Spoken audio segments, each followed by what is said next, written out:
I'm Adam, and this is a video about the things you should look for when you go to test drive a new vehicle. Today's video is going to be mostly brought to you by this 2018 Ford Expedition Limited.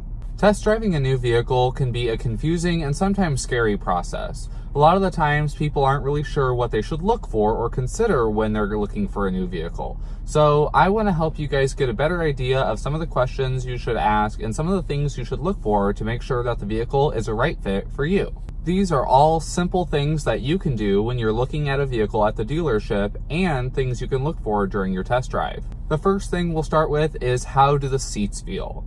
Cars have all different types of shapes and sizes of seats. Some come with more padding, some come with less. In addition, seats have lots of options: maneuverability, lumbar support, heating and cooling, thigh support. These are just a few of the things that you can look for. An uncomfortable seat in a car will ruin your entire ownership experience. Take the Expedition today, for example.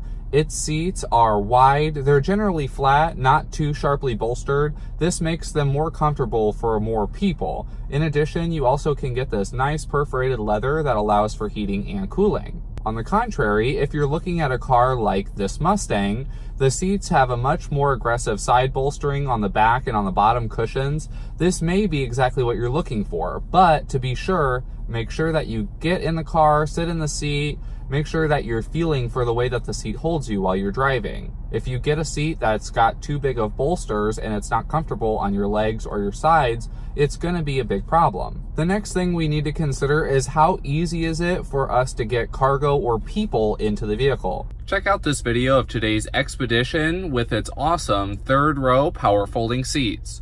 All it takes is one press of a button to get your third row completely flat for extra cargo room.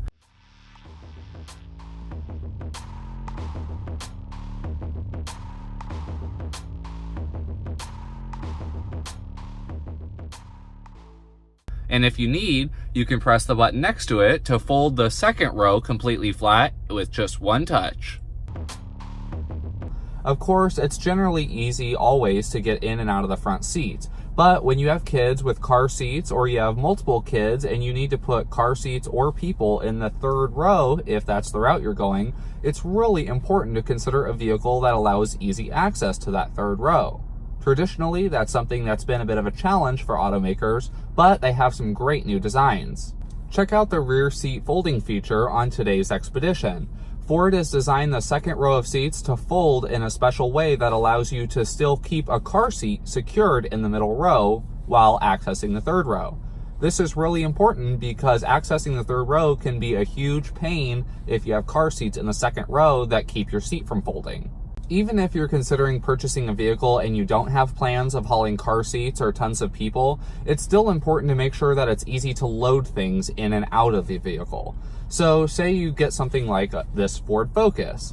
You have to make sure that when you're loading cargo in or out of the trunk or putting things in the back seat, it's an easy access for you. For a lot of people, that bending down maneuver to reach into the trunk of a smaller car can be a bit of a strain on their back. So if you're going to be purchasing a vehicle, you want to make sure that it's easy for you to load stuff in and out of that trunk. That way it's not a pain to use your own car. Moving on, this is one of the biggest things that you should consider when you're looking at or driving a new vehicle. You want to realize, how easy is this vehicle to park? It seems like a basic, silly question, but people don't typically have a lot of experience parking a new car during their test drive. This is something that you do every single time you drive your car. So if you trade up or down in size, it could be very different maneuvering your vehicle in a parking lot. That's why it's important to park your car in a few different spaces. That way you can understand how big it is and how maneuverable it is. Many companies have developed technology to help combat this, and Ford is certainly no exception. They've developed something called adaptive steering that tightens things up at low speeds. That way, if you're maneuvering in a parking garage in a vehicle like this Expedition, the steering is going to be very tight and responsive, so you can make sure that your wheels are always pointed exactly where you want. On the other end of things, you also want to make sure that if you're getting a vehicle like a coupe, they're notorious for having more blind spots than the sedan.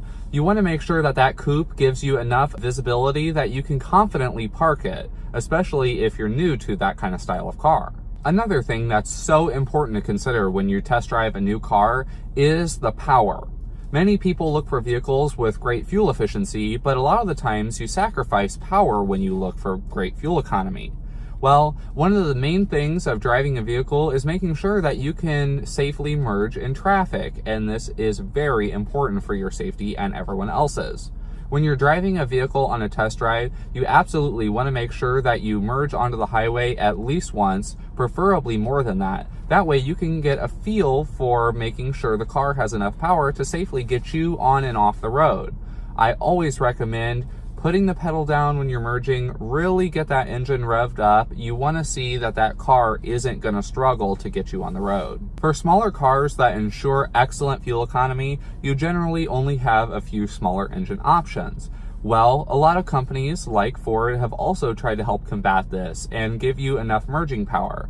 A lot of cars nowadays come with sport mode. It's on your gear selector. It might be after drive where you can shift into S, or it might say DS. This is something that you definitely want to take into account if you're looking at a smaller car and you're concerned about merging power. If your car has a sport mode, it's a great option when you're getting on the highway, because a simple shift into sport mode while you're coming down the ramp will help make sure that your car uses its max power to keep you safe. Another thing you want to take into major consideration when you're looking for a new car is that radio interface. So it's commonly referred to as an infotainment system, but any car with a touchscreen radio is going to have that user interface. You want to make sure that the one you choose is intuitive, smart, and easy for you to use. All car makes have different types of user interfaces. Chrysler, Dodge, Jeep, and Ram use Chrysler Uconnect. Ford uses Sync 3. Chevy uses MyLink. Every major car company has one. This is very different in every car. So depending on what you're looking at, you want to make sure that that user interface is easy for you to use, that it makes sense, because anytime you're going to control a function in your car, you're going to have to use that system. And if it's not intuitive, if it doesn't work well, it's going to be major problems for you. This is a category that I think Ford is very strong in. As I mentioned, Ford uses the Sync 3 system. I have a lot of experience with this system, as well as other systems that I mentioned. I have experience with all of the systems that I've mentioned. And it really is interesting because the Ford Sync 3 system offers a lot of intuitive features. It really keeps things simplified. If you want to change the time on the clock, you click on the clock. You don't have to go through settings and menu and all that kind of stuff. Very simple, and that makes a huge difference because people who necessarily aren't familiar with a certain system want it to be simple and straightforward.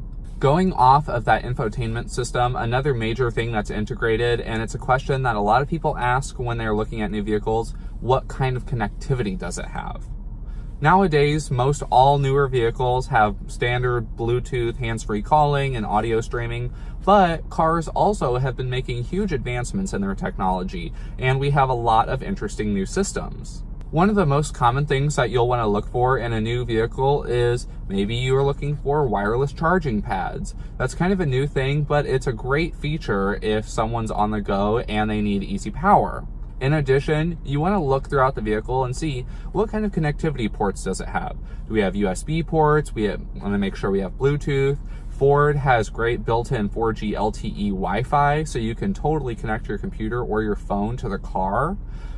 In addition, like I said, look for USBs, look for power outlets, look for places that you can plug your devices in and make sure that you're staying connected. Getting away from all that infotainment stuff, one of the other things that's really important for people to consider when they're going to take a test drive or they're shopping for a new vehicle is seeing what kind of driver assistance features this has. They're also known as standard safety features, but these are vitally important. Many car companies nowadays are including a suite of standard safety features, and this is great. This is basic necessities that help keep every driver on the road safe, and it's important that you ask those questions to see what your potential purchase car has. You can get things like collision avoidance, where the car will steer you out of the way. You want to make sure that maybe you're looking for blind spot monitoring, backup cameras, which are federally mandated. You want reverse sensing. Maybe you want to see the 180-degree front angle camera. Maybe you want a 360-degree camera. These are all important things to take into account. Adaptive cruise is in the same category. When you're purchasing a vehicle, there's always options to help keep you safe. And those are important because not all car companies have the same kind of technology for their drivers. Thanks for watching today's video. I hope it taught you guys some interesting things about what to look for when you're test driving a new vehicle to make sure that you're going to love it in the long haul. If you do have more questions or you'd like to see any of the features that I talked about today, you can visit us here at Jack Schmitt Ford in Collinsville at 1820 Vandalia Street, or visit us online at jackschmittford.com. Don't forget, if you do have any recommendations or suggestions on videos you'd like to see covered, you can send me an email at abowl@jackschmittford.com.